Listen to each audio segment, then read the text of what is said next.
Hi guys! Hi mga ka-lifey! Welcome back to my YouTube channel. This is Shyla Rose at your service. So I remember guys, promised you that I will show you so many ways on how to remove hair on your face. And I remember din po na the first one I did was the shaving. So this is the part 2. We're on the part 2 now. So I'll be showing you different ways again. And this one, ang gagawin po natin is waxing your face. So, let's do it. So, medyo po nakikita nyo po na, ayan po, tumutubo na po ulit yung aking mga hair. Ayan. Mga bigote. So, lalaki po talaga ako noon. Joke. So, yun po, ayan. Nakikita nyo po. Hindi po maganda yung kamay ko. Huwag nyo na pong tingnan. So, ayan.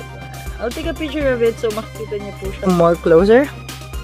So, ayan po.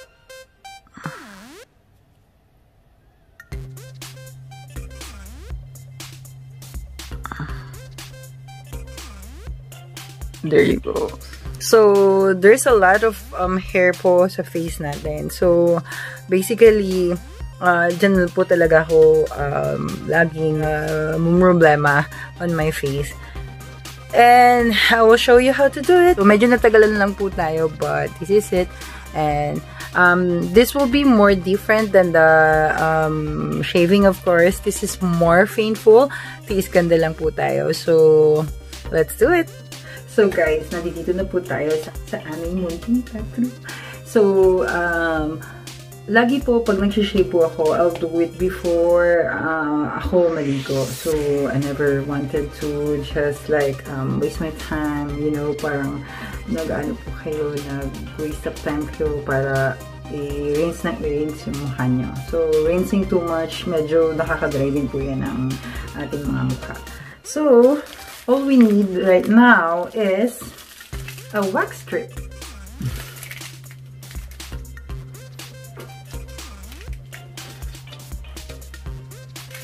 So, ito po. So, may mga wax strip po tayo na nabibili na ready-made sa mga store. So, this is how it looks like. So, meron po tayong dalawang klase ng strips. So, meron pong mga maliliit lang. So, basically po, ito na ginagawa ko kasi hindi ako masyadong nakakapag-grocery. So, ito na lang po. Kinakat ko na lang po siya ganyan. So, we're just doing that one.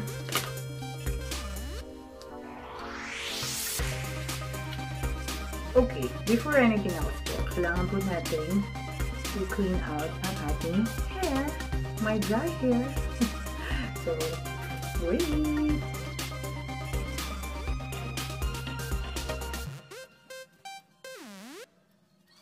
And yung headband po, kailangan po natin yan para maging flat ang ating mga poke. There you go.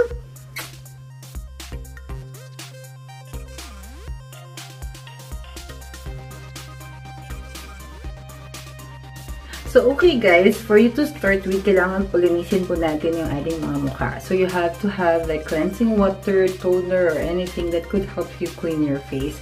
Kasi po, kung mag-start kayo ng waxing and then medyo oily po, hindi po masyado siyang wax or hindi po siya masyadong mabubunot ng wax.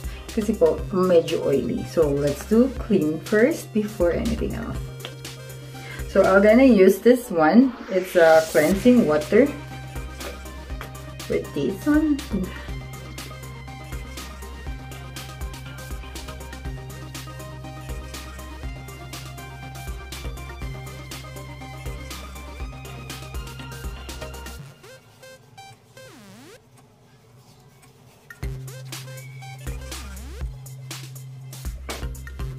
One more time. So, I'll make sure po na malinis yung mukha ko or wala po siyang masyadong oil before anything else. Kasi, mahirap po, masakit po kasi ang wax. So, ayoko naman pong paulit-ulit na masakit kasi minsan hindi maganda yung masyadong madikit. Minsan nakakasugat. So, this is more painful as I told you earlier. So be more careful. There you go. And let it dry. Okay, I'm back after drying it out. So let's start. So ito po yung first strip na ginupit ko. So the thing is, hahatiin niyo po yan sa dalawa.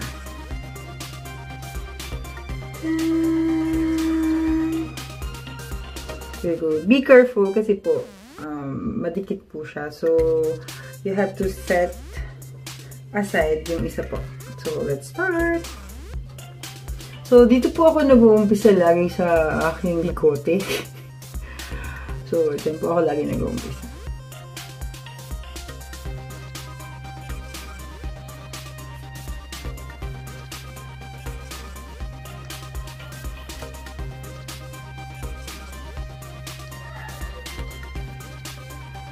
So, it's the same thing din po yan kapag ka nag-shave kayo.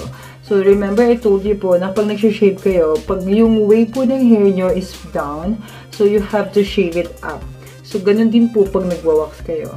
So, down po yung hair natin dito sa bigote natin. So, kailangan po, pa-up natin siya hihilahin.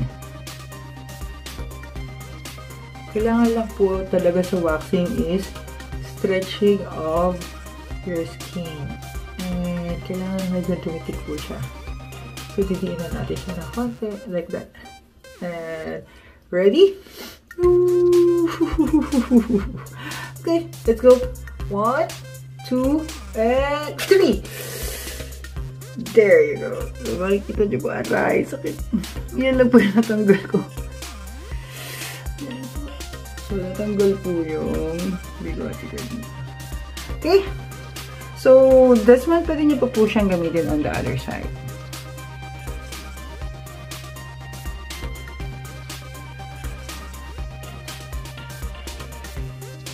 Yun nga lang po, sinasabi ko sa inyo, masakit po to. Hindi siya biro.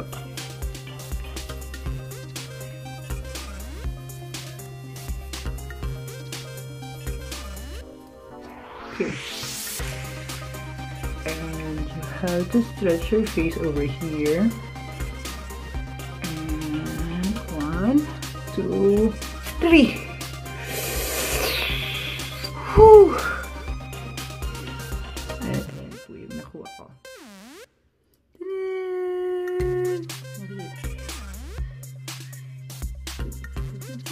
Ayan po nakuha kong hair. So, yan po ang nagagawa ng waxing. Okay? It's more painful. And see that one po. Ang mas gusto ko po sa waxing is ang feeling ko po sa kanya is na to-take out po niya pati yung mga dead skin niya. But, remember, it's painful. Hindi po siya biro. So, this is it. So, dito naman po ako sa aking forehead.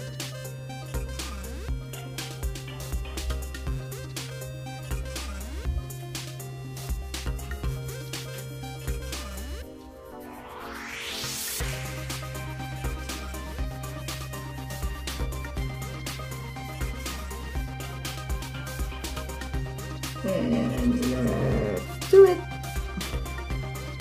1, 2, 3. Whew, this is a lot.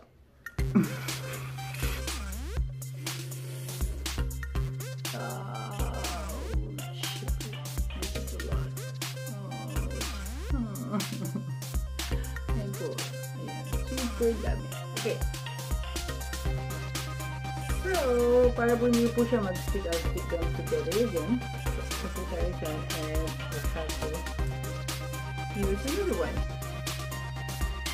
So, dito po madami yung dito. So, yan po. Yan po yung mga causes ng waxing. Makikita nyo po na may mula-mula siya. So, that's the risk. Okay. So, there you go. Another one.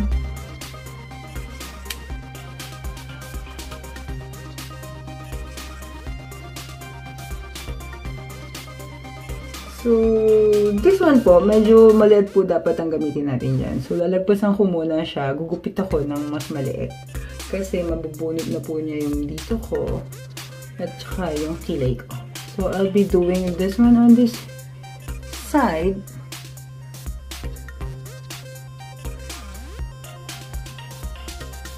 And up.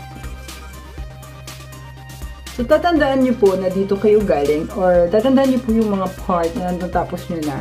And just go like half of that one and half on the other side. Para po wala kayong nalalagpasan. There you go. And dito po, since pag ganun po ang hair natin, I'll do it on this way. 1, 2, 3. So, yan. Sakit. And I have to do it over here on the top again. Kasi meron siya. Konti lang po yung mga hair natin mostly dito sa noo. So, mostly po dito, dito, dito, dito. And dito wala rin naman po tayo. Dito, dito. So, that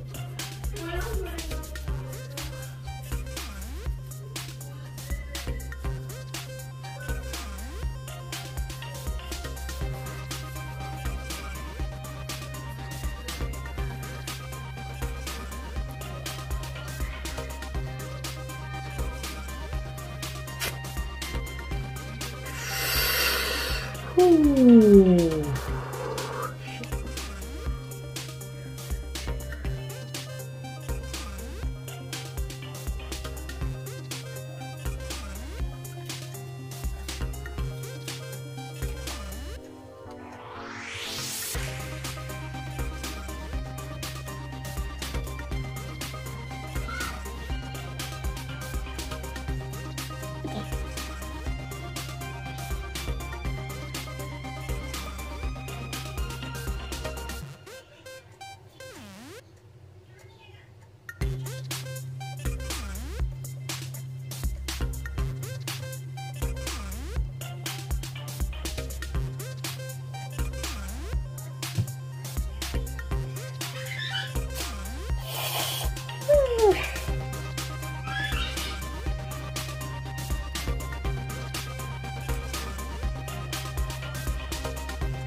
It's fine.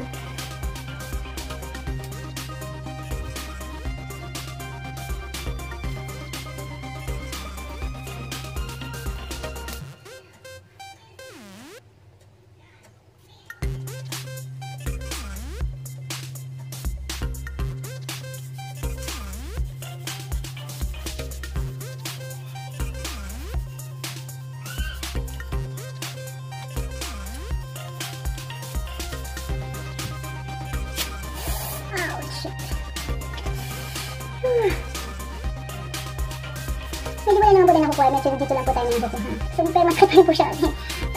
Yung mga mas konti ata. Mas masakit. Okay. So,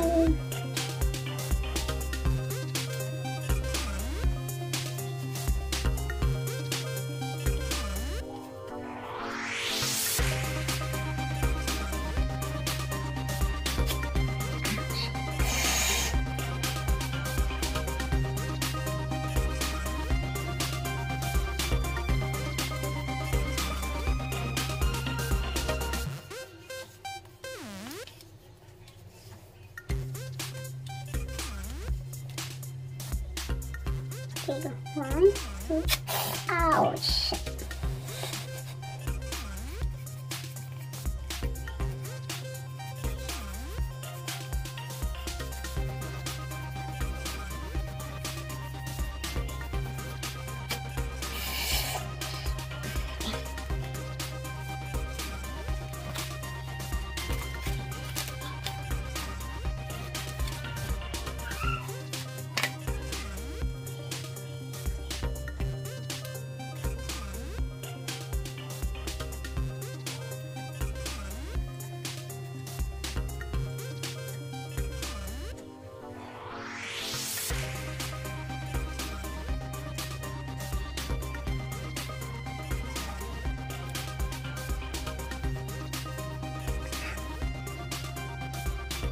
So,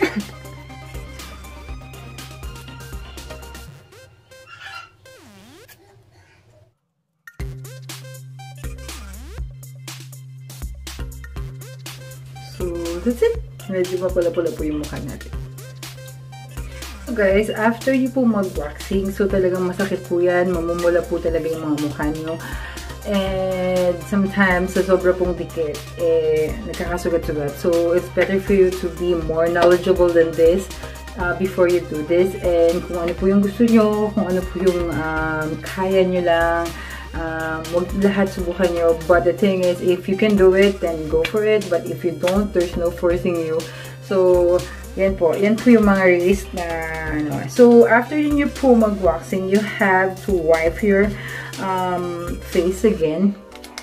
So, sa mga nabibili nyo pong wax, meron na po yung wipes nakasama after nyo po na ano, may so nasa package na po yan. So, mapapansin nyo po na mula nyo ang aking nag-rosy shade. So, yan po.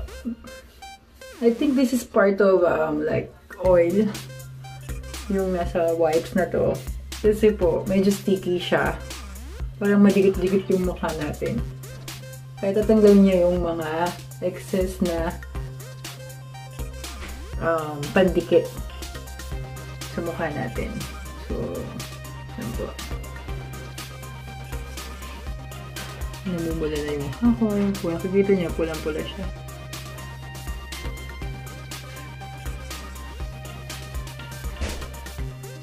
So, sabi ko nga po sa inyo, ginagawa ko lang ito before ako maligo.